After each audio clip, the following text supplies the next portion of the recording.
evening, everybody, and how are we all doing today? I am back in the studio. I've got to say, I'm so glad to be back in here. Last week's episode was quite tricky, to say the least. How are we all doing? Hope you all had a fantastic week. I've got to say, it's been an incredibly busy, incredibly challenging week for myself, but it's been really eye-opening at the same time. I won't go too much into the details or anything behind the scenes, because there are a load of videos coming out on Skinny Jean Gardener YouTube channel about what we've been up to. But needless to say, it's been an eventful week. Now, today we are going to be talking about how we can adapt our gardens to deal with climate change. Now, this is something that it was suggested by you, and it's one of those topics that can be very open-ended. I don't think we're really going to find a definitive answer to this.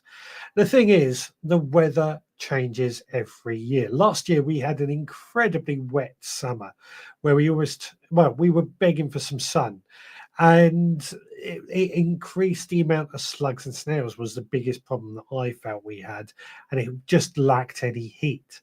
This year we've had a very warm, dry spring. We've only just had rain here after nearly 3 months. So we want to find out what we can do to adapt our gardening, particularly vegetable gardening, with that. Before that, let's see if we've got anybody out there. Rob is there saying, am I first here? It looks like you are. Kate is there saying, good evening, Veg Army. Sadly watching from bed rather than the garden, as I'm a bit poorly today and missing the nice weather. I'm sorry to hear that. Rob says, get well soon to Kate. Allotted Chef, aka Nathan, good evening all. Good evening to you. Scott, good evening all, from seed to table, plot 13. Hargrave Gas, evening everyone. Hope you all had a great week. Rain here at last, but not as much as forecasted. Yeah, it's nice to get a bit of rain, I have to say. Turbo Stream, good evening, Veg Podcasters. Good evening to you.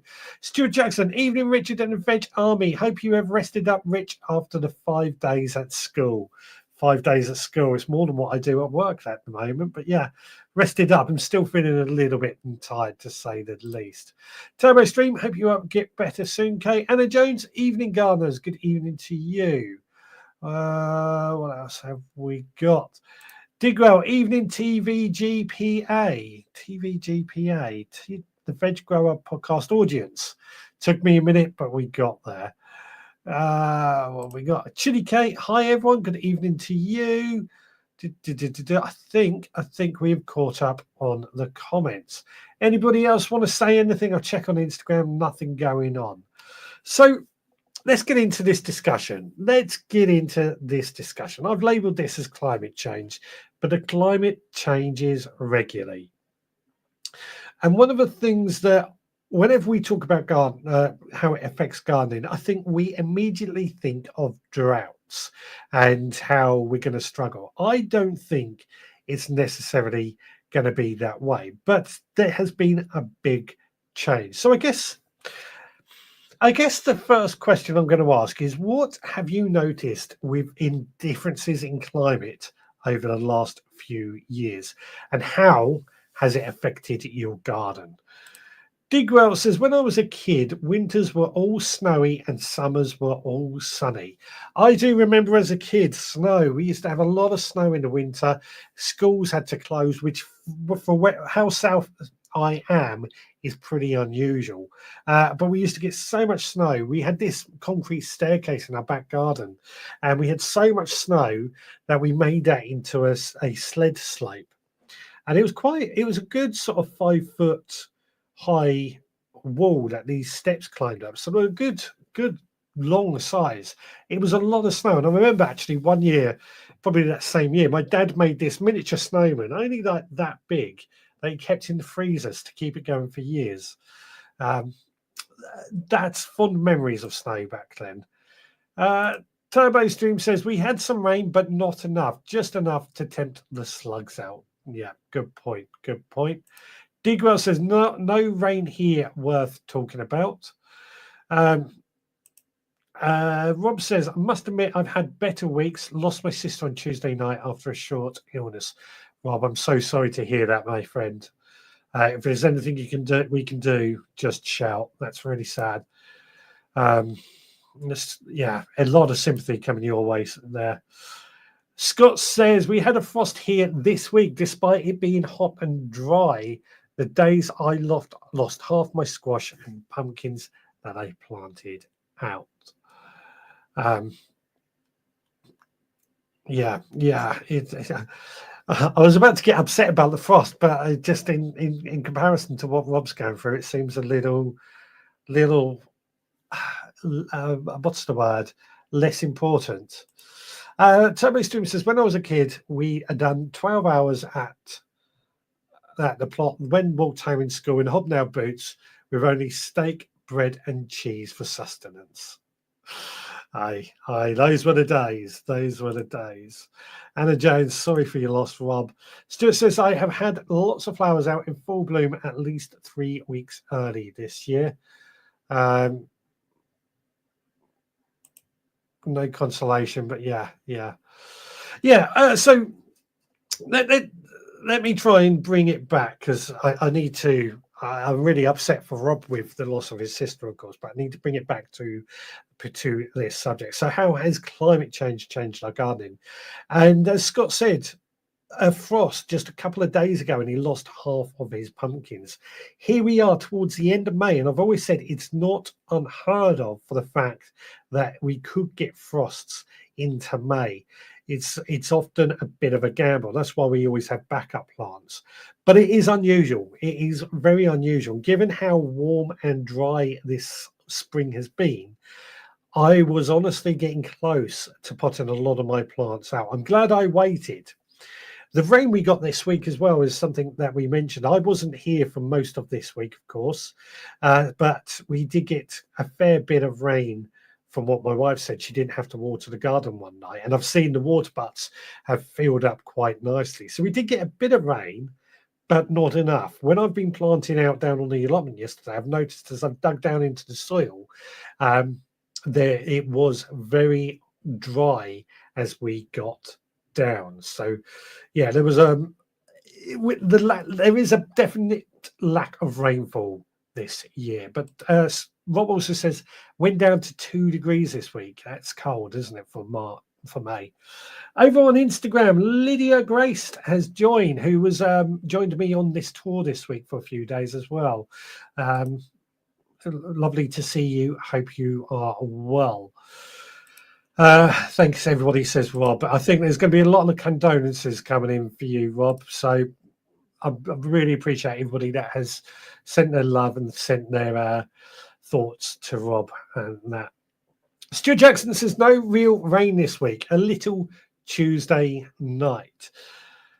Did we see you? No, it was Wednesday night we saw you, wasn't it? It was beautiful down that way, Wednesday night and Thursday.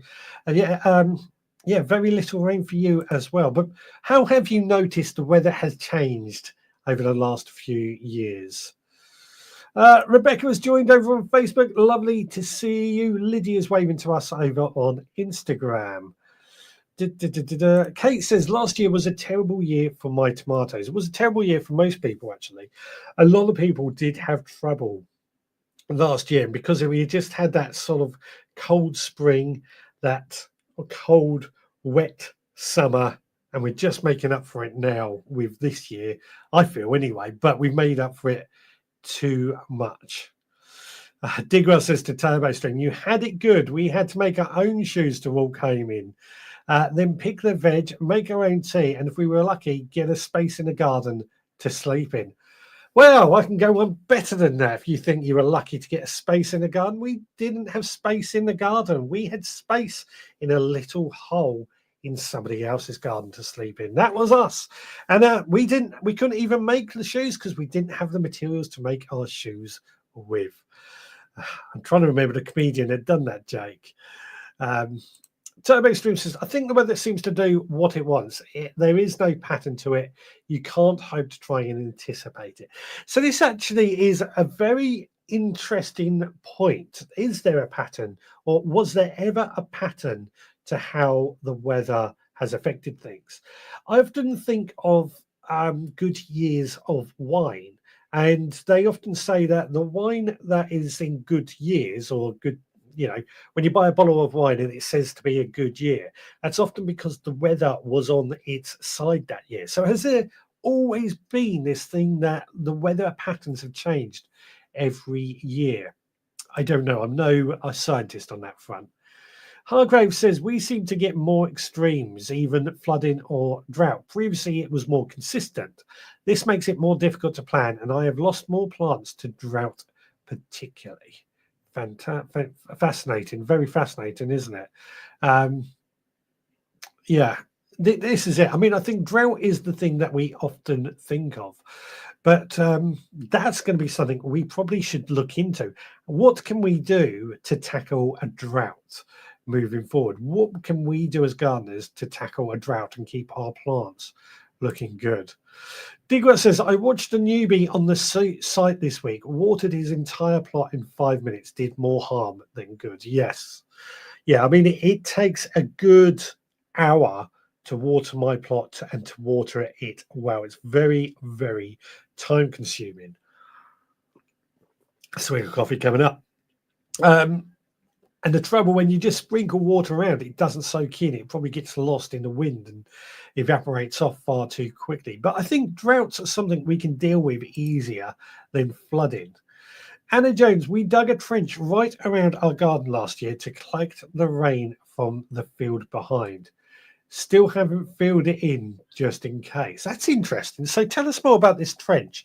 Is it like a ditch around a farmer's field and you hope that during the winter it fills up with water and just slowly trickles into the ground? Is that what you're talking about? And did it work? Did it work? Or is it to a drainage more? Tell us more. I'm intrigued. Rob says we had a small amount of rain Friday and Saturday nights. Digwell says, gotta love Monty Python. It was Monty Python I was thinking of, wasn't it? It was Monty Python I was thinking of. Our back garden was shared with 3 other houses. Here we go. Hargrave Gas, Monty Python, the Yorkshireman sketch. Cardboard box in the middle of Tut Road. Luxury. Yeah, that's exactly what I was thinking of. Stuart Jackson says, when I was young, we had 4 seasons. Now we seem to have 2, hot and or wet. It's a good point. It is a good point. We don't seem, apart from the fact that we see plants lose leaves, there doesn't seem weather-wise any distinctness between summer and winter, well, spring, autumn, etc., etc. Digwell, I use MetCheck, good range of long-range averages. Okay, in reply to TurboStream there. TurboStream says, I asked on a weather channel earlier, the last time we had an average summer, the weatherman says, compared to average, or what is average these days? Yeah, absolutely. So Digwell says, doesn't soak and encourages shallow roots. Yeah, talking about when you water inefficiently, when you just give it a light bit of watering on the top, it doesn't soak into the soil and it encourages roots to stay at the top where they're more likely to dry out. A good soaking once a week is good than a daily sprinkling. And that's very, very important. Turbo Stream says, I spot watered my plants once a week, but well, I think this daily watering is a waste of water. Yeah. Stuart says, the one piece of advice I've been given is water longer than you think, i.e. when you think you've finished, carry on for another 20 minutes. Indeed, I think it is important to water plants correctly and let them do their own thing. Idaho has joined. Hello, Richard and everyone in the chat. Hello, Idaho. Rob says, better not watering in just a small amount. Absolutely. What else have we got? Digwell asking Anna, a sort of swale trench then? I'm intrigued by this trench actually, because this is the type of thing I want to find out. What is it that we can do to try and improve our gardens? Toby Stream, I've noticed the last few years we get weeks of weather where this spring is a prime example. Was wet, then weeks of dry weather, then it turns and we get weeks and weeks of wet indeed. Adrian has joined. Hello, Adrian, and welcome to the chat. We're talking about how we can safeguard our gardens against climate change.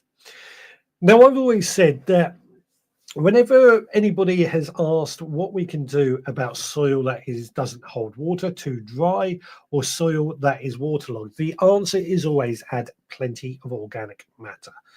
And I still do think plenty of compost, plenty of well-rotted horse manure is just going to improve that soil. It's going to reduce waterlogging by allowing lots of air pockets and things like that and make the soil better drainage. But it's also going to add organic matter which can act as a sponge and keep our soil moist. So it's not waterlogged, but it's moist at the same time. The thing is, last year for me was a good turning circle for me because although my soil didn't get waterlogged, which is quite impressive considering I'm on hard clay, and it was a wet summer, we didn't really struggle with waterlogging. What we struggled with was the fact that it was it wasn't warm enough, so nothing really grew. And because it was so damp, the slugs and snails came out. Now, the areas last year, particularly that worked really, really well, was areas inside the greenhouses because we could control the weather in there a little bit more. We could control the water. So it wasn't as damp in there. The plants grew better. The trouble, slugs and snails, was the biggest problem last year, in my opinion, of why nothing really did well. Anna Jones says the trench was just a means of collecting the water to stop the flooding. It didn't drain off anywhere. Okay, so it was just like a ditch sort of thing, and it with how wet it was last year, that makes sense now. Did it work? Did it work? That is the question. Over on Instagram, Plot52 has joined. Welcome along. Lovely to see you. Hargrave Gas says, I've got some water drip things on timers. I normally only use them when I go away, but thinking of having them ready permanently as it's been so dry. So here's the thing, actually. Because I've been away this week, in case you weren't away, I've been away this week. I was a little worried about a lot of my plants at home. And we tend to do everything by hand. But I wasn't worried about the allotment because I didn't really plant anything for that very reason, knowing I was going away. But my plants at home, I was a little concerned about. So in my greenhouse, I've got my autopot systems, and they have worked fantastic. I tell you, my cucumbers, my tomatoes in there have doubled in size since going away. They're almost halfway up the greenhouse now. They're huge. So we worked really well with that using the autopot system, which is a good way of dealing with drought, I guess you could say, or ensuring our plants stayed hydrated. My veggie pods, I created like a water pump in a water butt with hoses and sprinklers to water the veggie pods also while I was away. And that also worked really, really well, kept everything really, really moist. The only areas that needed watering was my outdoor beds, which Amanda has gone out with the hose pipe to water. But we don't really like using the hose pipe. We much rather use our water butts. Digwell says, a viewer asked how often I water my boughs, and I've just filmed how they are inside after no watering since planting. Soaking wet. Exactly. It's basically became, or your straw bale gardening has become a huge compost pile almost that's held onto that water, and the plants got their roots in there digging around to try and find all that moisture. So it's doing the world of good with that. What have we got? Rob says, I have a fully automatic watering system for my hanging baskets. Yep, I agree with that. I think that's a good idea. I'm probably going to set, well, I used to have the irrigator Cellplo 12, I think it was a small one in my greenhouse. I've changed that for the autopot system, but I might do something similar with using that same thing on my hanging baskets, my tomatoes this year, to make sure they are hydrated. Turbo Stream says, I'm still amazed how my mulched areas are still moist. I planted my courgettes and squash last week and the ground was still moist. So mulch, mulch, mulch or no dig beds. Not even no dig beds, actually. Mulch is something we should all be doing on all our beds. For me, compost is best, but if you can't get compost, straw is good. Yesterday I lifted up some cardboard that was on my allotment, and underneath that cardboard the soil was still wet. So cardboard is a good mulch. Grass clippings, basically anything you can use as a mulch, use it.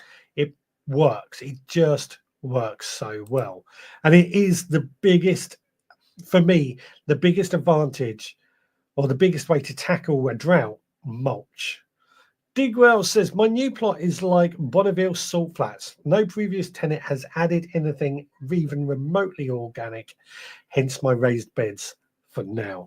Yeah, well, we'll keep adding all this organic matter to your beds, Digwell. Don't need to tell you, of course, but, adding organic matter.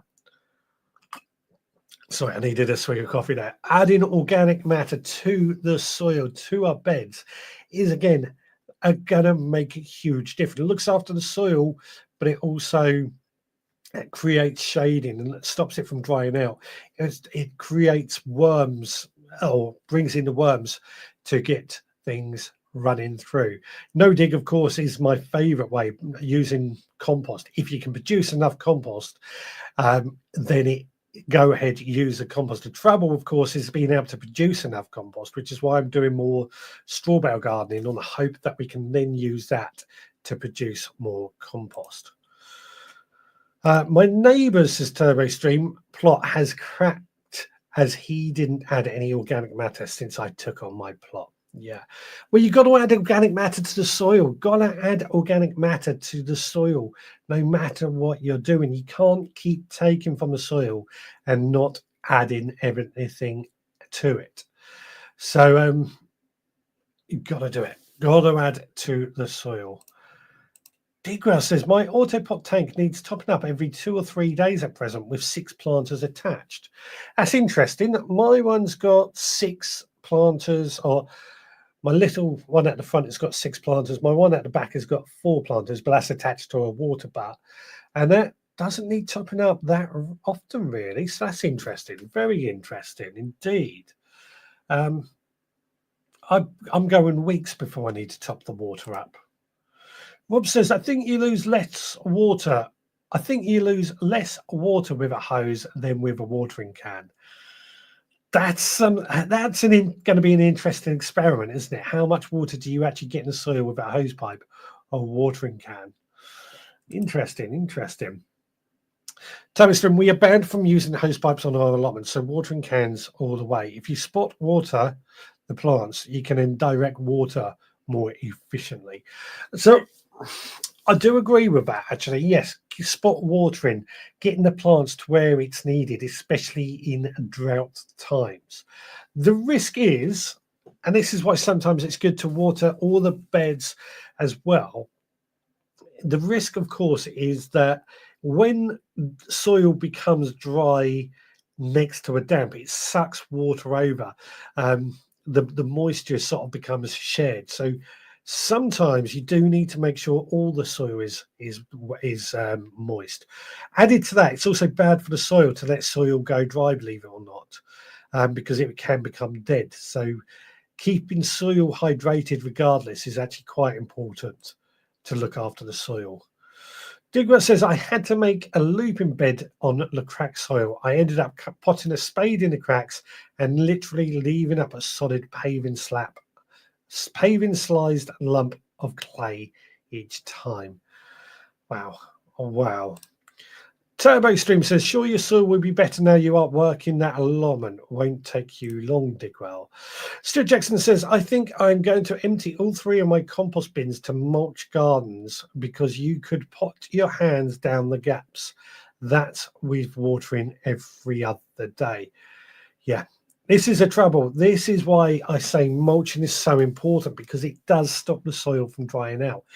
To me, mulching is and let me get my words out. To me, mulching is as important as watering your garden, as feeding your plants. It is so important, in my opinion. It's one of the top jobs that we have to do.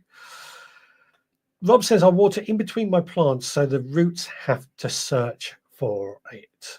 This is interesting. This is interesting. So are we falling into that trap that we're focusing a lot on drought and a lack of rainwater, which is something that has, of course, happened this year? Is there anybody out there that has not needed to water their garden because they've got the mulch so good? I think Charles Dowding says he doesn't have to water his plot that often because he's got the mulch, the no-dig soil. After many, many years, he's got it so good and together that he doesn't need to water or once plants are established that much. Is anybody else in that position? Digwell says, I time how long it takes to fill a watering can.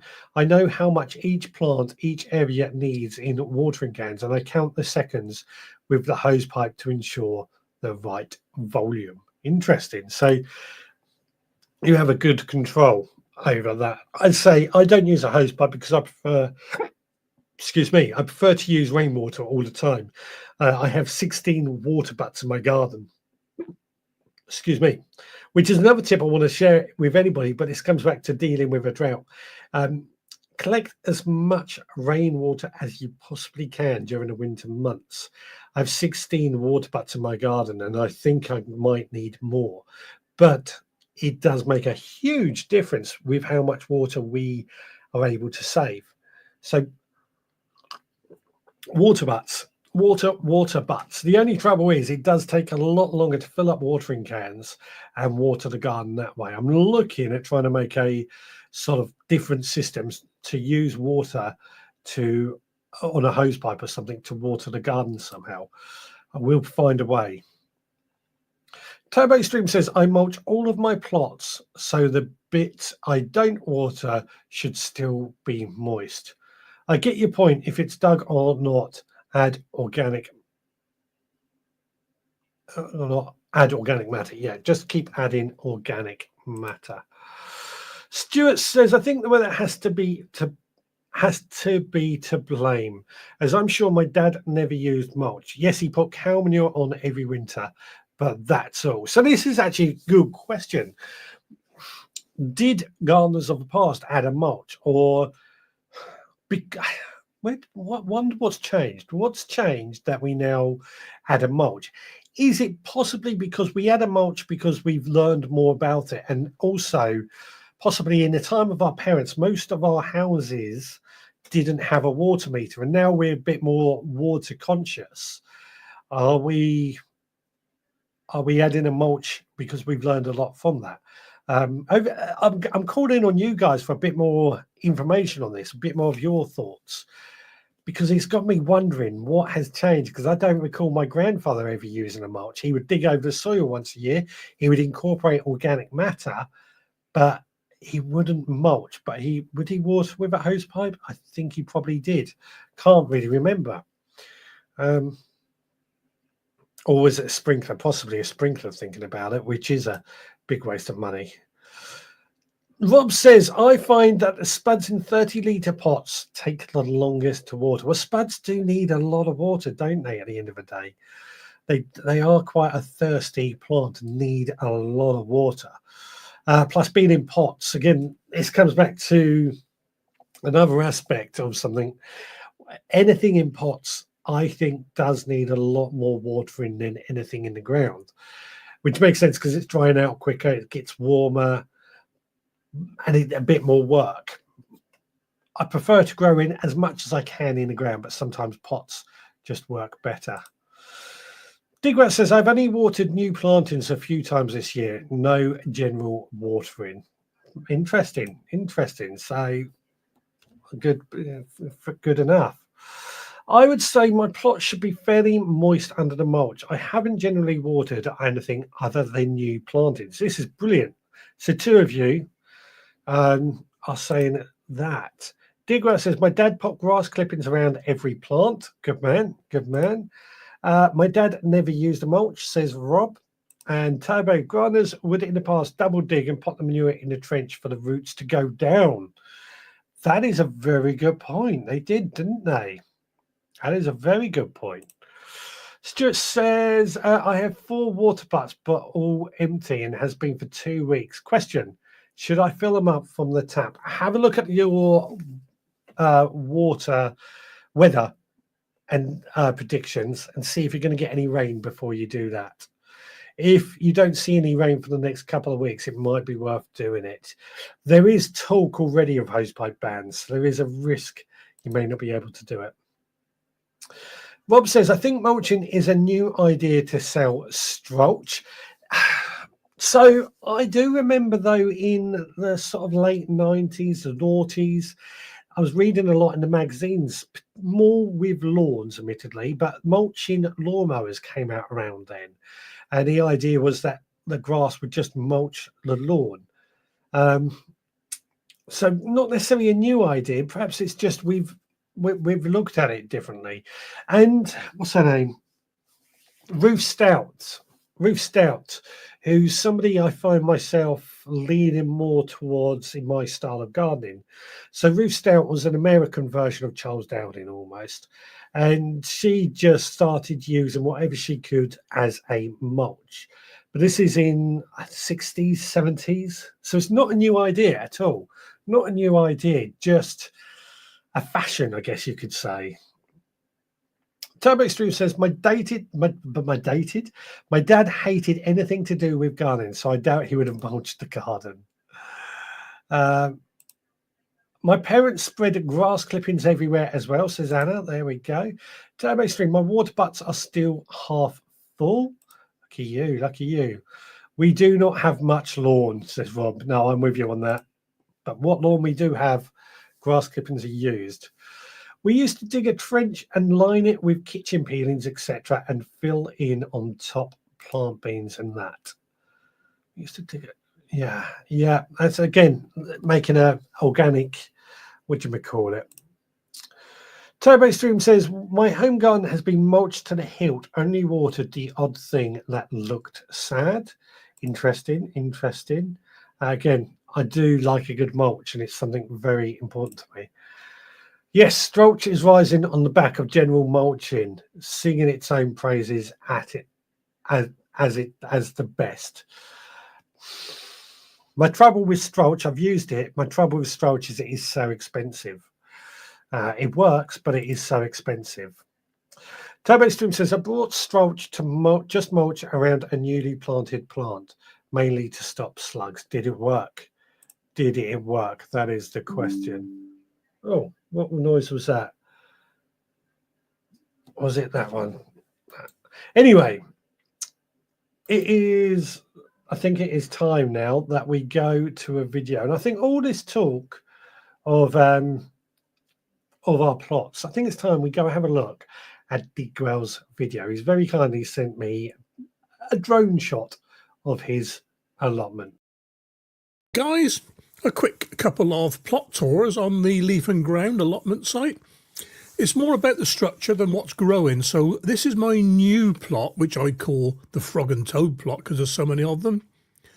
I've lifted most of the weed membrane now, and I've got all my raised planters in. I've got my straw bales in. The oblong planters, they've got straw bales in as well, and they're growing very, very well. Flying down the raspberry trellis here. 3 or 4 different types of raspberries in there, but like I said, I'm not going to talk about the plants. The hexagonal planter there is the ericaceous bed, blueberries and strawberries in there. Going past a trellis with a climbing rose and sweet peas on it, onto the hard fruit area. Apples, plums, cherries. I think that's about it. Soft fruit at the end. Coming back from the other direction, you can see the bales. Some are laid side by side, some are laid in a straight line. Tomatoes, peppers, all sorts in there. There's the bean gallows. They've started climbing today. Very chuffed with them. Here's the older plot. This is plot 26. This one been going for quite a while. In the front there, you can see the old straw from last year. A lot of it's been scattered around, and the new bales, they're in place now. Coming on slowly. They got an awful lot in them again this year, so I'll do a proper tour later when they've matured a little bit. Not much to see now. Great big massive feverfew there, just going out of shot at the bottom left. potatoes in those double bales there, climbing peas, the climbing frame there for loads of different types of climbing beans. I've just noticed it's collapsed actually.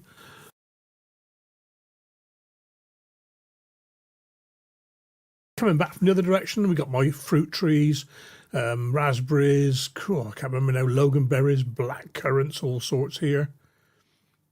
Yeah, it's great. I'll tell you, I love it. I love this straw bale gardening. It's so productive. Couple of birdies raised beds there, onions and stuff, more runner beans. Garlic. Garlic's doing very well this year, but we're not talking about plants. Spuds in buckets and Digwell stout potatoes by the car there. And I think that's about it. One more fly past. It's looking so mature already and it's only May. And coming in for a landing.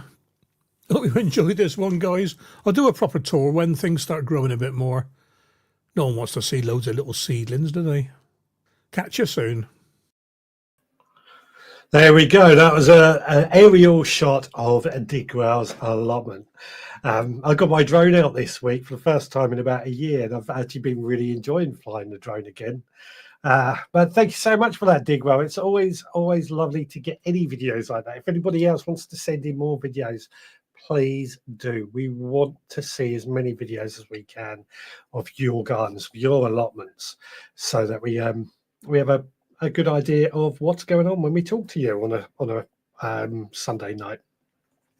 One of the other things I just want to quickly mention. So Jenny, I can't remember where she lives off the top of my head, but Jenny, who's not with us tonight, her daughter's ill.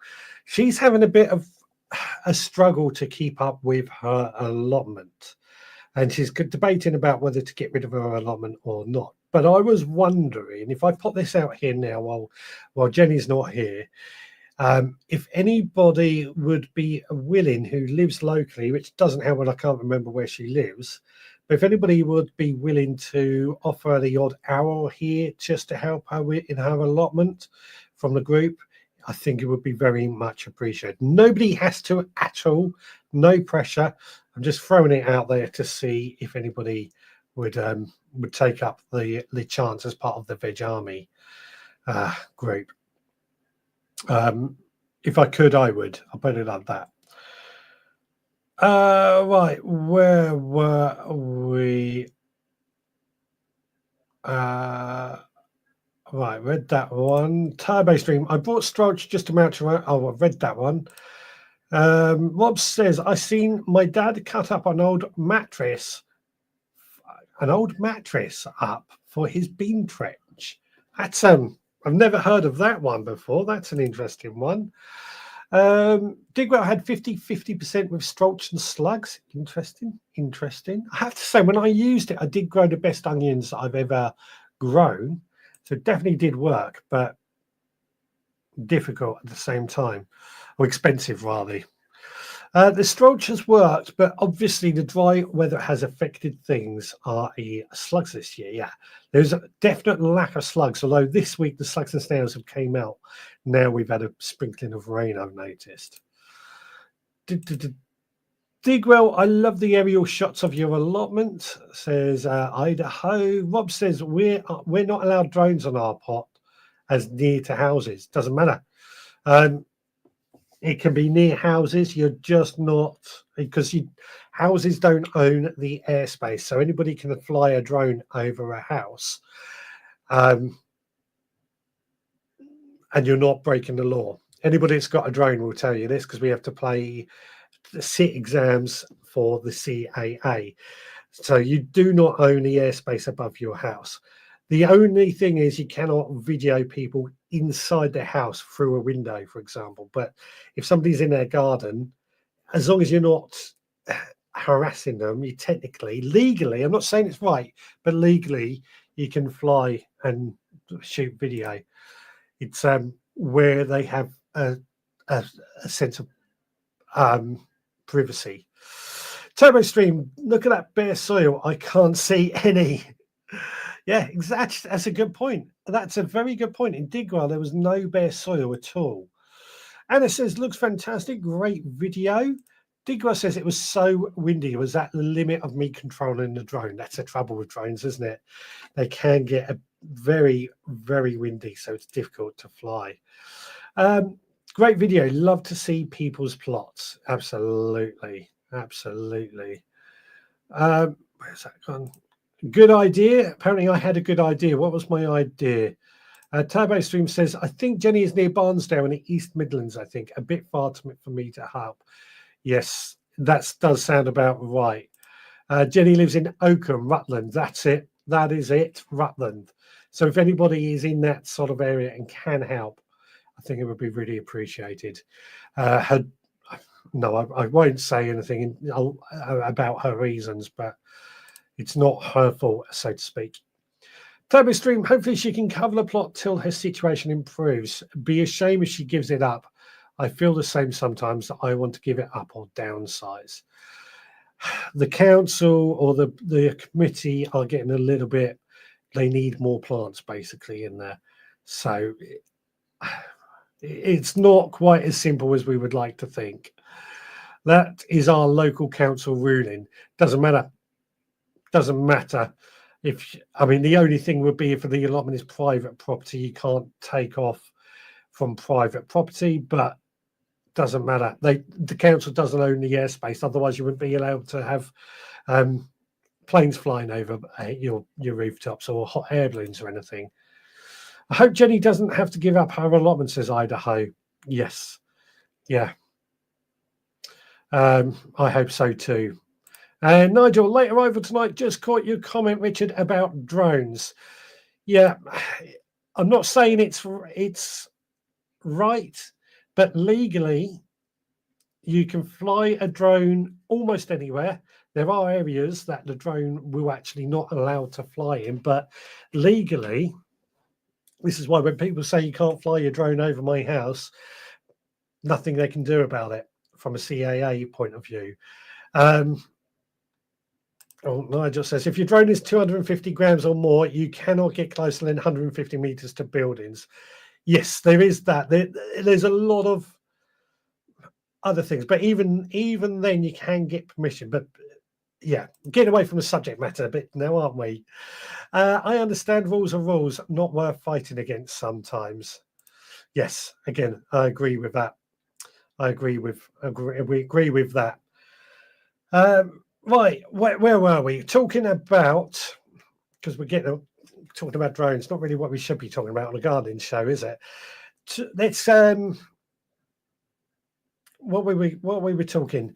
So I want to come back to the fact that climate change, we focus so much on drought when it comes to climate change, but I'm thinking now that we've got other issues that come with climate change.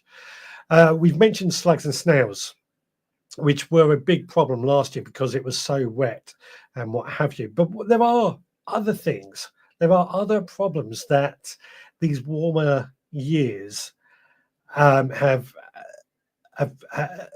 also led, in the name that we're getting more and more pests that wouldn't usually venture this far north. But because we apparently, I'm no scientist, but because we're getting warmer springs and summers, these pests are starting to make their way further north. And that's becoming up with more and more problems. So something there as well. What can we do about pests? What can we do about more and more pests and diseases when it comes to climate change? What's your thoughts on that? Turbo Stream says, our allotment are willing to help or allow family to help if the plot holder is struggling. They do, however, ask that they are told if you are struggling rather than just leaving the plot unattended. That's good. That's actually a good sign from a council about that. But yeah, Digwell says, I cannot fit an extended battery to mine as it would go over the 249 grams limit. Yeah, mine's right on that 249 gram limit as well. But yeah, our parish council are so make rules when they want. Yeah. I mean, rules are rules. And I've always sort of said, when it comes to allotment, we have to abide by the rules.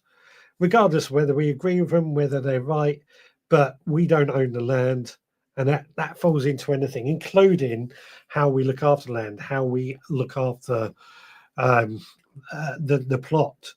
And if they say, we don't want you, I don't know, using weed killer, for example, we have to accept that as well. So rules are rules. What have we got? Turbo's leaf miner is a new pest that is spreading. I noted my neighbour's onions have it. Mine are under mesh and so far seem to be okay. They are running to seed, so I suppose that's the warm spring doing that. Well, that is an example of something I was sort of talking about, or sort of thinking about, is that if we are getting these warmer or these seasons where pests are less likely to be killed out in the winter, then we're going to get, then that's going to cause issues as well. And it's something to think about too. Stuart says, we are growing more and more plants that our parents would not be able to have. I have tender plants that would have died 20 years ago. Funny enough, Adam Frost said exactly the same. There was a comparison with some garden, I think it was on Gardener's World, where they are growing some exotic plants, very exotic plants. Okay, admittedly it's south, but it's an example of how over the last 20 years the climate has changed and we can grow these plants. And that would never be possible. I believe avocados grow in London quite happily and actually produce avocados. Bananas as well. I've seen in good summers, bananas up against the wall, admittedly, but actually produce bananas as well. That's not too much of a shock for me, to be fair, because the Cavendish banana did, or was sort of bred in the UK. So it's not a surprise, but it just shows that things are changing. Turbo Stream says, I'm on the verge of not growing onions anymore. Never produced a decent onion yet. Keep trying. Keep trying. I wonder why you are struggling with onions. Is it efficient use? What about salad onions, spring onions? Is it efficient use of your land as well? Good question. Nigel says, allium leaf miner has been around a good few years. Was first identified in the Midlands. As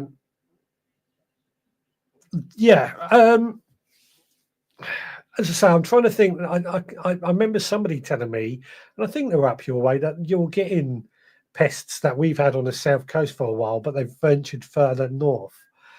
And I can't think what those pests are, but I know there's stuff coming over from France and Spain that's causing issues as well. Digwell says, love my drone. What model do you have, Richard? Mine's a DJI Mini 4 Pro. I think mine's a DJI Mini 3. It's not the newer version. It's the one before that. I've had that 2-3 years now. I do love flying it. It's just one of those things you've got to practice to get the good shots from sometimes, don't you? Was leaf miner spotted in the Black Country, Nigel? Says Turbo Stream. It was.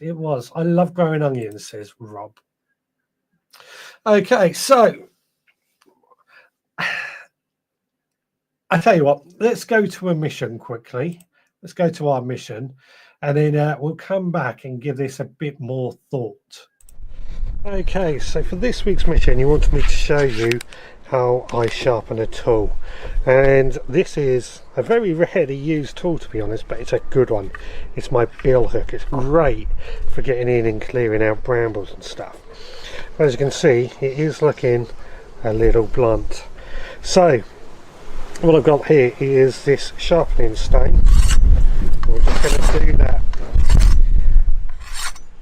What we've got to remember is try and get the angle of the blade that's already cut, and we've got to do the same on both sides. One of the reasons I'm using this sharpening stone is because it is cut, so it sort of makes it a bit better for sharpening curved blades.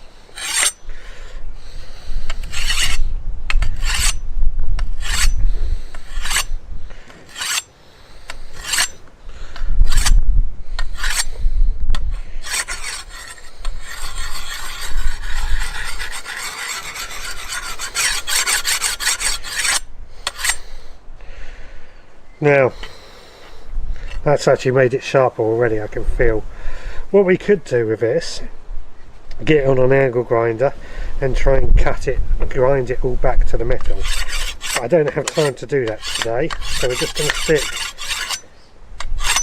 with what we need. One thing to bear in mind when it comes to sharpening these sort of tools as well, however many stripes you do on one side, you've got to do the same on the other side as well. But that is now starting to look much better, so let's do the same on this side.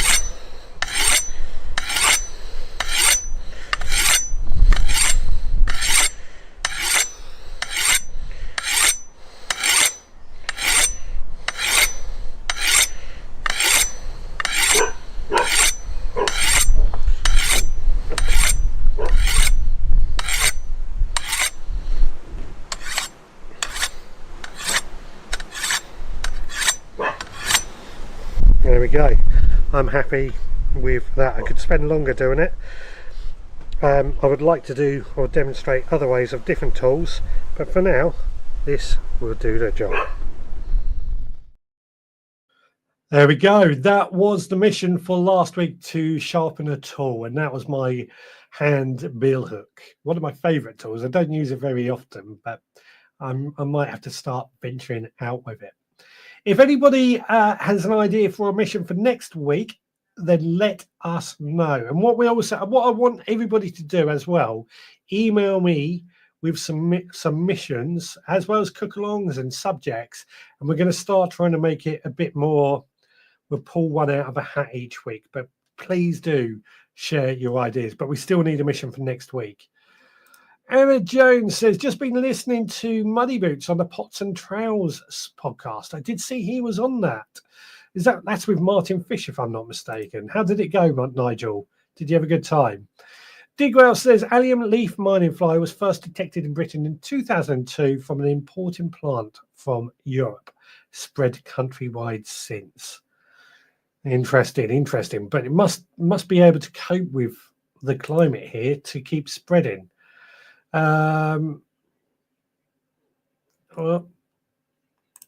Kate says that would also be useful in a zombie apocalypse. I've got quite a few of them, believe it or not, some on a longer stick as well, and it just, while I was doing it, I just remembered that, and I thought, oh, I can cut down that tree in the back garden with that. Yeah, very useful in a zombie apocalypse. Turbo Stream says, both, Rob. The sets, bolts, and the seeds are not much better. Seeds hardly germinate, neither. Interesting. And Rob says, very strange that I always grow from seed now, as they don't normally bolt. That's talking about onions there. Yeah. Turbo Stream, I shan't mess with Richard down a dark alley after that video. We were talking about machetes and things last week, so I don't think you got anything to worry about. Chili Cake, Reggie is trying to work out where the dog is in our kitchen. No, yeah, sorry, Roxy. Roxy just came in, funny enough. She heard the dog barking as well, and without realizing it was her. So give us an idea for a mission for next week. That would be much appreciated. And let's come back to pests and diseases. One of the things that I've been wondering a lot, however, not necessarily climate change, but this is something that is often spoken about in the same sort of field, is the lack of bugs, particularly on car windshields. I remember in like as a child driving down the road and our windscreen would get splattered with loads of bugs, and that doesn't happen anymore. This is one of the things that campaigners will use as a way of proving that, I mean, pesticides are bad, but it's one of the things that campaigners would use to try and ban pesticides. I don't use pesticides, so I'm kind of for it. Excuse me. But is that a sign of lack of wildflowers, lack of the climate changing so much that it's wrong weather for these pests or bugs? What do you think? Is there something going on there? What do you think?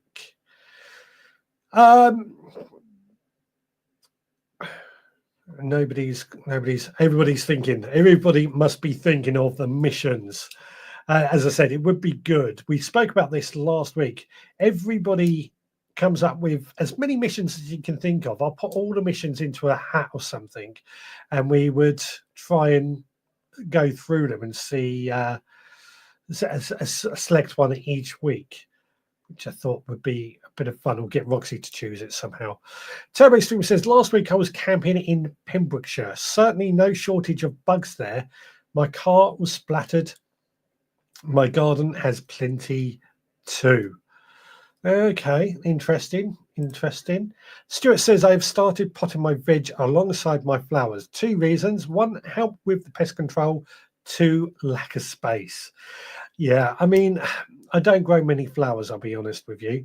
I've got peonies in the back garden next to the chickens, but they were here when we moved in. I do pot in nasturtiums and marigolds and tonihgts, but I'm not really. I've got a couple of Nopophia and something else, but I'm not really a flower person, but I'm all for it in some ways. Digra says car windscreens are made of a smoother glass now. You can tell because the water just glides off. Now, this is actually, I know that is an argument as well. I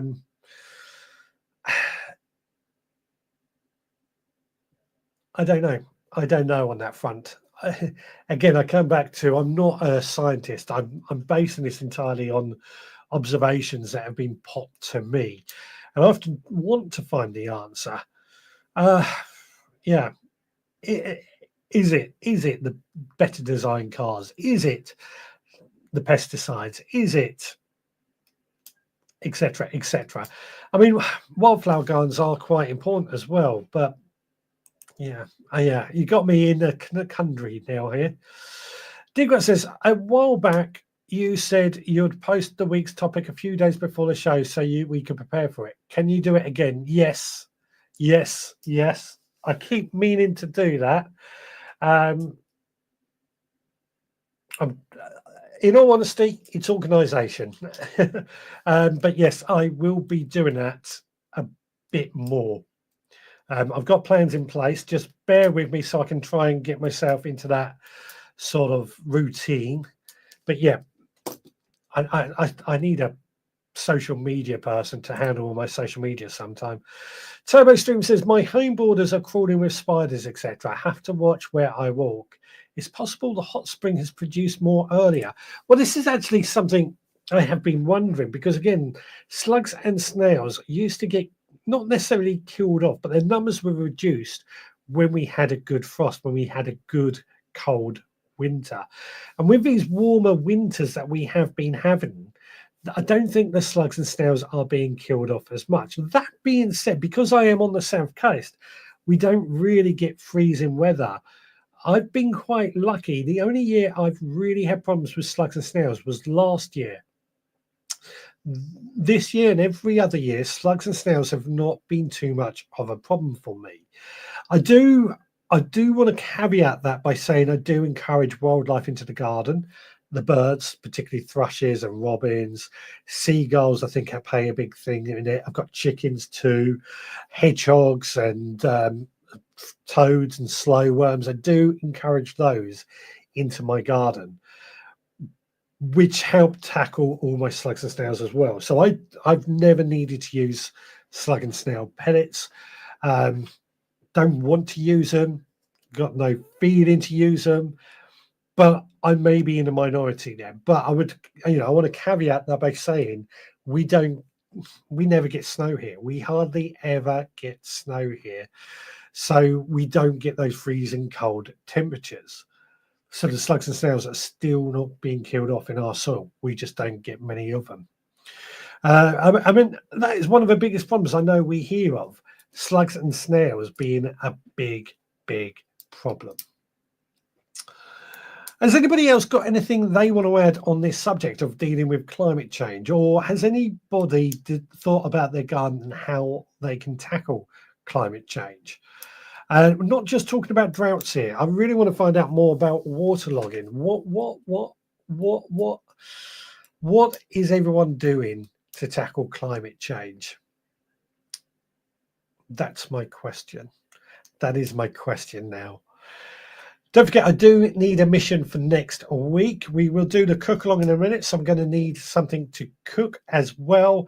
And next week's subject. So my idea for next week's subject is, I don't know if we've covered this before, show gardens.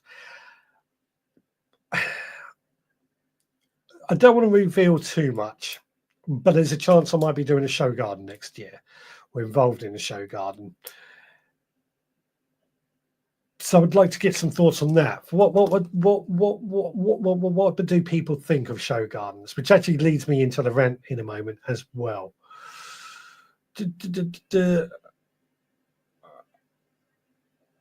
Right. Kate says they have found West Nile virus here in Nottinghamshire. I do have a small pond, but also have bats here, so I'm not too worried about the mosquitoes. Absolutely. You know, bats are a great pest control as well, so we want bats in the garden. Turbo Stream says we have had a reasonably cold and wet winter here. I think the last few years wet weather has curtailed the bugs a bit. Warmer weather seems to be bring the flying insects out. That's an interesting observation there as well. Warmer weather bringing the flying insects out. I mean, there's always that one day a year when we get the flying ants, isn't there? I don't think we've had it yet, but I think this is going to be my prediction this year, where there's going to be a lot of flying ants when Flying Ant Day comes along. Nigel asks, do people feed birds on their allotments? I do. I make a point of feeding the birds actually on the allotment every time I visit. Just a scattering of bird seed. They're always there. They're always on my plot. Not so much the pigeons, but all the seagulls as well. They're always there. One of the reasons I think we actually get a lot of birds on our plot as well is because of our dipping tanks for water. The dipping tanks are always open for the birds, so a lot of birds will come along and drink from there as well. So sometimes we actually see ducks just sort of floating in the dipping tanks. So yeah, bit goes on there. Digwell says it's a bit of a gardening myth, hedgehogs eating slugs. Yes, they do, but given a choice, they won't. A bit like having a choice between a filet mignon and spam. We prefer one over the other. Again, agree with that. Agree with that. For me, hedgehogs are just another part of that ecosystem that we have. We need to encourage to tackle, to keep the climate system or the ecosystem under in balance. To combat climate change, my allotment is net zero, well, apart from the gas stove in my shed. Yeah, I wanted to avoid all the net zero stuff and like that. Rob is having trouble with his Wi-Fi. Sorry to hear that. Or a show garden one where everything could be edible, including flowers, would be great. Save that for next week. Save that for next week, because that's what we're going to talk about. Turbo Stream says, I feed the birds. They like onions, French beans, raspberries, rhubarb. Yeah, they like everything, don't they? Don't they? Nigel says, I find show gardens good, particularly for plant combinations. Bear in mind, a lot of the plants are in pots below the surface. Yeah, little trick there. Kate says, I had a camera in a hedgehog house where I feed them and they shared the bowl with the slugs and didn't touch them. Exactly right. It's because there's hedgehog food for the hedgehogs, so they're not going to eat the slugs and snails because the hedgehog food is there. Absolutely. Yes, many show gardens are fake. I'm saving that for the rant. Rob says, I try to feed the birds, but squirrels get there first. Luckily, we don't have many problems with squirrels on the allotment. We get a squirrel here in the garden who's a cheeky little chap. I haven't seen him for a while actually, but he's a cheeky little chap and he does bury lots of things in pots. But yeah, squirrels. We haven't. What else do we get in our garden? we've had foxes in our garden. The only thing I haven't seen in our garden, I would say, is badgers and stoats. I haven't seen any stoats in our garden or weasels or anything like that. Nothing from that family. I didn't expect to see weasels or stoats, to be honest, but the badgers, we've got badger sets near us, but there are a lot of foxes in this area as well. What have we got? Turbo Stream, the veg stand at Malvern a couple of years ago, the chap admitted the veggies were in pots under the bark. That's pretty standard for most show gardens. A show garden is a show garden. We'll save this for next week, but show garden is a show garden. But we'll save that for next week. Our allotments are next to a country park, so we get them all. Fantastic, fantastic. That applies on most stands, says Nigel. Yeah, absolutely. Absolutely. Yeah, show gardens are show gardens. I'm going to leave that at that because I'm going to save that for the rant. But before that, let's have a look at this week's cook along. Okay, well, this week's recipe that you want me to cook is quite fitting, actually. After a week away, I am absolutely desperate for some nice, fresh, flavourful fruits. So you wanted me to make a smoothie. Now, I've got some yogurt, which is going to be the base of my smoothie. I'm going to pour that whole lot in there because I'm just going to make a big batch of smoothies. Now, I've been out in the garden. I've got a couple of sticks of rhubarb that I'm going to throw in there as well, and some strawberries, which are absolutely delicious to say the least. I've got some raspberries from the freezer from last year, so we'll throw those in there as well, and also a few grapes. And added to that, I've also got some banana. Now, we could add some honey and things like that, but to be honest, I'm not interested in that. I just want some sort of decent, fresh food in me at the moment. Once I get this lid on, of course. There we go. So, using the faithful ninja,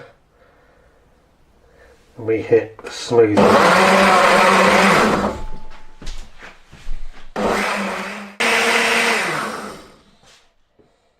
Okay, that is now done.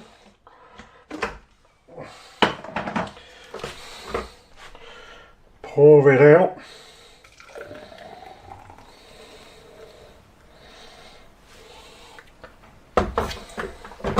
See what it tastes like. Cheers. Lovely. You know, the thing I love about smoothies is you drink them and straight away you just feel so much healthier just drinking one smoothie. This feels good. I'm going to give that 9.5 out of 10, and I'm going to get a milk moustache at the same time. Back to the studio.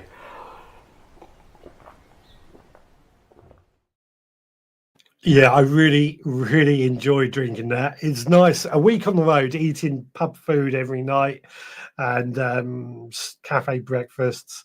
It was nice to get some real fresh goodness back into me. I mean, it was so nice. It's so nice. Yeah, and smoothies. I just like smoothies anyway, but it was just nice. Strawberries and rhubarb and fresh veg. You cannot beat it. Cannot beat it. A week on the road. Yeah.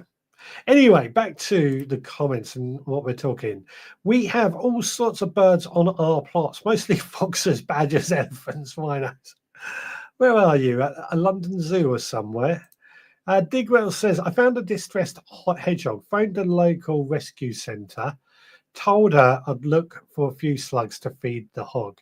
She went ballistic at me. Ham or chicken pieces, she said. So, and Turbo Stream also says, cat food for hedgehogs, I thought. So, are hedgehogs going to find ham, chicken, cat food out in the wild naturally? it's a bit like feeding ourselves something that we wouldn't normally eat, isn't it? Or something unnatural, processed, I guess you could say. So what would hedgehogs eat naturally is where I would think is the best thing to go, finding their natural diet. I always thought cat food as well, only if you have a cat, says Digwell. Kate says, yeah, cat food. I used to use hedgehog food, but they loved the crunchy kibble. Yeah, I used to use hedgehog food as well. But yeah, is it natural? That's the thing.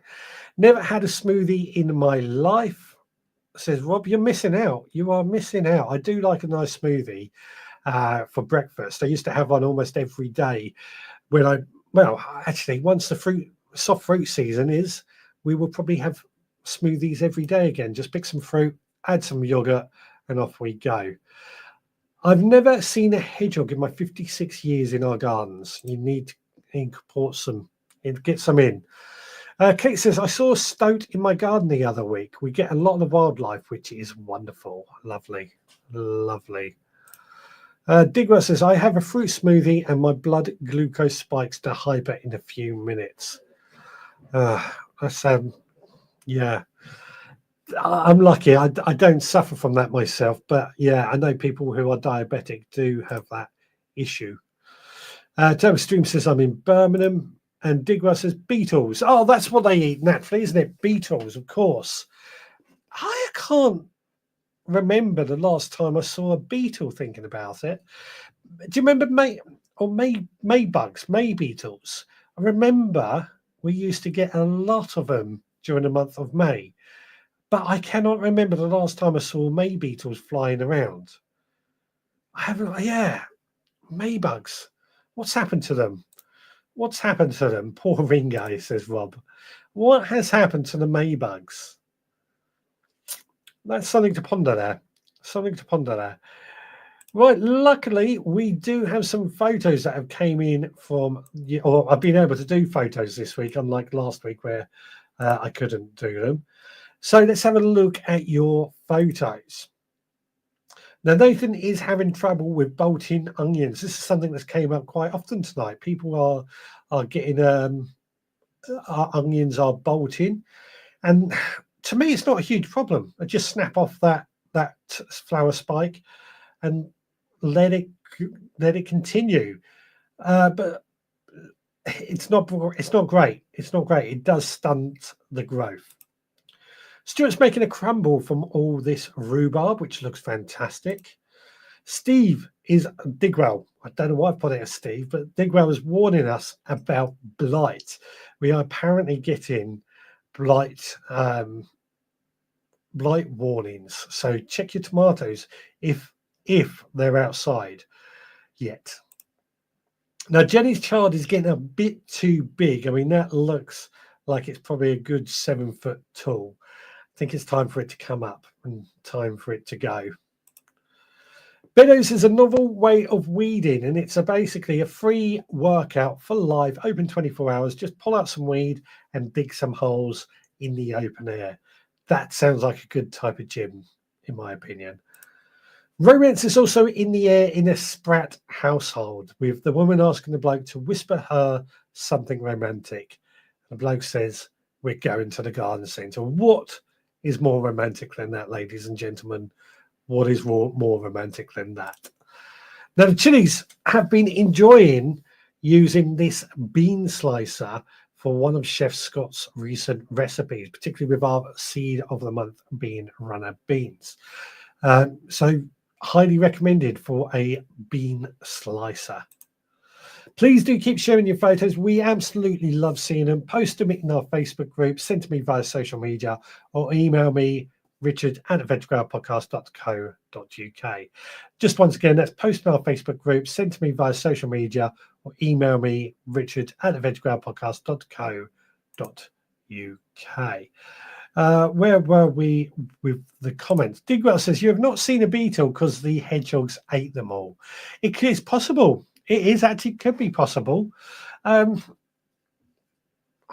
it's just interesting. I haven't seen any May beetles now I think about that.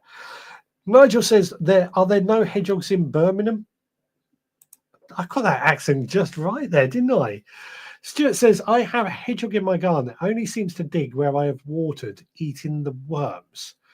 Interesting. More nature cams. We need more nature cams set up. Kate says, apparently we're getting a huge influx of cockchafers. Gentlemen, watch yourselves out there. Nothing worse than a chafing cock. Too scared to show their faces in Birmingham, says Digwell. And Idaho says, garden centre for sure. My husband would take me to the garden centre. I loved it. Nothing wrong with that at all. Oh, Chili K, sorry, I read that message wrong. I did say I was a little bit tired. She needs a new bean slicer and was looking for recommendations. Has anybody got a recommendation for a new bean slicer that we can recommend to Chili Kate? Digwell says, just fell off my chair. And Nigel says, do hedgehogs eat worms? Apparently so. I know badgers eat worms because you can see them sucking the worms out of the soil sometimes. But hedgehogs, I know moles, anybody know anything about moles? Because I learned a lot a few years ago when I talked to a guy who knows a lot about moles. And what he would do, he was a mole catcher actually by trade, didn't want to catch moles, but he wanted it done right. But what moles eat worms as well. What they actually do is they'll dig along and they'll find a worm, they'll cut the worm in half, and then they'll put those two halves of the worm in a store in their, like a hole in their set where they store these half-eaten worms. Fascinating what goes on, isn't it? Moles sell good seeds. Moles has got you. Moles have a very sensitive nose. They do. That is true. They do have a very sensitive nose. Stuart Jackson says Robert Dyers sell them. Talking about the bean slicer. Yeah, I think Kate's looking for recommendations for a good one. I don't really have any recommendations myself, but I will look into it. And by the way, everybody, before I get told off by Facebook and YouTube, please do give us a like, a follow, a subscribe, and don't forget to click the notifications so you know when we go live. Let's have a quick check on Instagram. Nothing going on over there at the moment. Right. I'm going to get into my rant of the week. And it's related to what we're going to be talking about next week. As I said,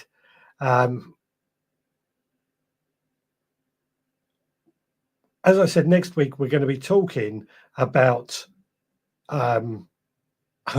show gardens. I knew the word, I just couldn't think of the word. So yeah, next week we're going to be talking about show gardens. But of course, this week has been probably one of the biggest show gardens in the world, and by that I mean RHS Chelsea. Now, I've never been to Chelsea. I don't feel I would be right to fit in at Chelsea anyway. I don't think it's quite the show for me. But I was having a conversation this week with a few other people. Now, one of the complaints that they said, and actually I kind of agree with this complaint, some of the gardens that they do at Chelsea can cost £1 million to set up for the week, and then it basically ends up in the bin, which is very, very wasteful. I think they are getting better than that sort of thing. But a lot of people that I was talking to were saying, well, what's the point? That's not achievable. Most people are not going to have £1 million to set up or to spend on their garden. Most people aren't. But there are also people out there that could have that much money to spend.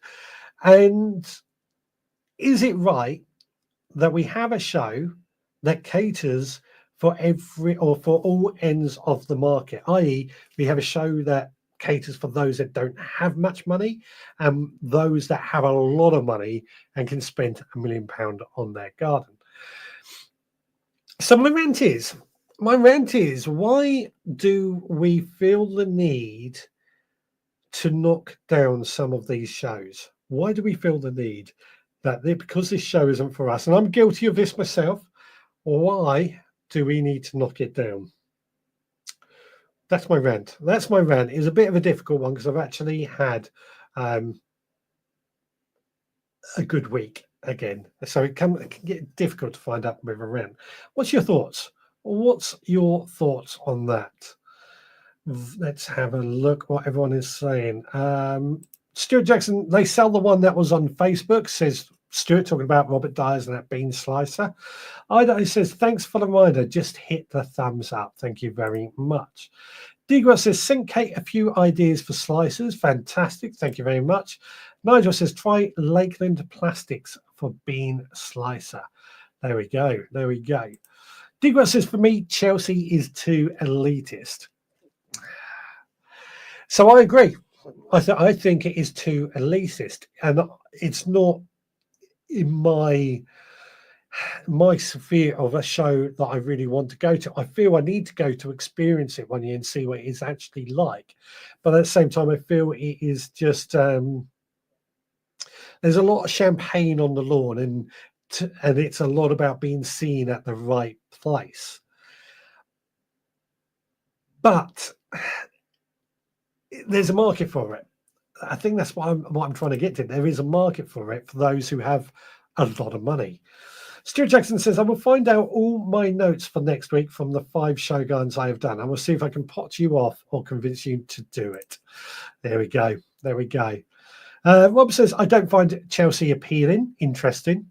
A lot of people are saying this as well. So interesting. Nigel says, a lot of showguns get repurposed. Chelsea is just about money. Would be better if a budget limit was set for materials. I enjoy seeing what can be done in 3 weeks by a build team. Excuse me. Indeed. A lot of it does get repurposed now, but a lot of it also ends up in the bin. Certainly all the compost that is used to make the beds ends up in the bin, and I think it's wrong. Really do. If a show is not to your taste, then why would you recommend it or praise it? For me, it's about balance. So I'm not recommending Chelsea. I'm not praising it, but I am saying if every garden show was about what real people could afford, does that not make it a show for those that do have a lot of money? Like I said, if people can spend £1 million on their garden, I mean, how many of us, if we were able to spend £1 million on our garden, how many of us would go and do that and buy all the things that we want to put in our garden, and all the fruit trees that we actually want in our garden, for example, and make it look beautiful? Not that it doesn't look beautiful anyway, but you know what I mean. If there is, you've got 2 ends of the market, the high end and the low end. Most shows are somewhere in the middle, but Chelsea for me is more for that high end of the market. Are you following what I'm saying? Nigel says Chelsea contains a lot of non-gardening people just looking for exposure. Yes. That is true. That is true. I knew this would get people fired up. And Stuart says, the Chelsea show, I went once, never again. You can see more on the TV. Far too much waste for me. Absolutely. Absolutely.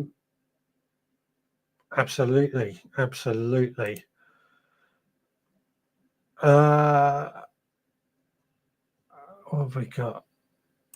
Turbinator, for example. Digwell saying to Digwell, what's that? One of many. Turbinator.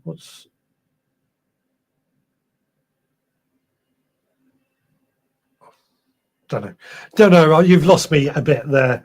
I'm trying to see what's going on. Yeah. I mean, how many people have been to Chelsea? That's going to be a good question. Anyway, how many people have been to Chelsea? I would like to see that. Anyway, right. We've got 5 minutes to go. I want you to dwell on those thoughts that I've just had about Chelsea Flower Show, whether it's worth going, whether it is right. is it right to slate it for something that we've got no, or perhaps that's what Digwell's getting to. If your show is not to your taste, then why would you recommend it or praise it? Yeah, it's a good it's a good example. What would you recommend or praise it if it's not to your taste? It's just not to your taste. Yes, yes, I think that sums up my feelings on it as well. It's not to my taste. Yes, thank you, Digwell. Thank you for trying to stir my thoughts a little. So for next week, I need a mission, a challenge that you can set me to do something really fun. I've got some spare time next weekend. I will be doing a lot of gardening next weekend, but I've got nothing in the diary for the next couple of weeks before I go to Gardener's World Live. Anybody going to Gardener's World Live, actually, while I remember? I'll be there Friday and Saturday, just as we get into the end of this week's show. I'm hoping it's going to be a bit different this year at Gardener's World Live, but I've got a feeling it'll pretty much be the same as the last few years as well. That's the other trouble with some of these shows. They do get a little bit samey, don't they? Do get a little bit samey. And I think Chelsea is definitely one of those that gets samey. But I don't know. Never been there, so I'm only going by what I've seen. Nigel says, for someone new starting gardening, what would they get out of coverage of Chelsea, which was shown on TV? Because I haven't got a TV, I couldn't tell you what they showed on TV. What would somebody new to gardening get out of it? Inspiration would be my first thoughts. But at the same time, I feel there could be the effect that it puts people off because they could never achieve that. Don't know. Anna Jones, Chelsea in Bloom, the shop fronts and doorways seem better than the main show. The punk rocker up on the King's Road was amazing. Again, never been to that, so I'd love to see that actually. Idaho, I enjoy when you guys show videos you took at Malvern. It's interesting. Yeah. Didn't get to Malvern this year, but I've loved the coverage. In some ways, Malvern, Gardener's World are, in my opinion, better than the RHS show. Although is Malvern still an RHS show? Throw that out there. Stuart says, the Chelsea show, I've been part of a show garden about 10 years ago. I would rather go to the smaller ones. That way I can see the gardens. Yeah, that's another reason I like to get into these shows early, to go and have a look at the gardens before they get too busy. Ideally, I'll go on press day, but I cannot always make that. Right, guys, we've got 2 minutes to go, so I'm just waiting on a mission and a recipe suggestions. The first one I see, please just throw it out there. Anything you've got, let us know. And then what I want everybody to do is start sending in by email or message me on anyway ideas for missions, and we'll start putting them in the hat to make a bit of a feature out of it. Nigel says Malvern Spring is RHS sponsored but not the autumn. So is it an RHS show? I guess it is. Yeah. I guess a new person might be surprised that people spend their time gardening, creating garden habitats.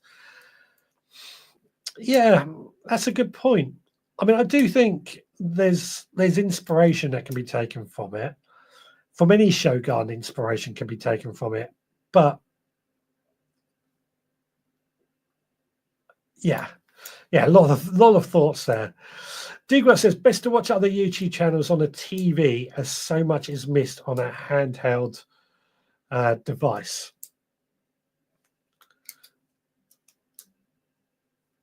Yes, I know what you're saying there. Big screen helps you watch these shows more. Nigel, RHS Malvern Spring Festival. Yes, it is a RHS show. Yeah. Oh, the spring one is, the autumn one isn't, from what I gather. Hopefully this year I'll get to the autumn show. Anyway, right, it is 7:30. I think I need to get out of here, go water the garden, or water parts of the garden, I should say. And we'll be back again next Sunday at 6, where we're going to be discussing. I'm still waiting on this mission and a recipe. If not, I'll just throw it into the group and get them. Yeah, I'll throw it in the Facebook group and see what people come up with. So yeah, next week I want to talk about Shoguns a bit more. We've started this conversation off really well this week, actually, with Shoguns. So next week we want to do the same. Anyway, it is time for me to get out of here. So lovely talking to you once again. Hopefully next week I will be more awake and we'll be able to really get into it and talk about Shoguns. Right, guys, you take care. I'll speak to you again next Sunday at 6. Bye for now.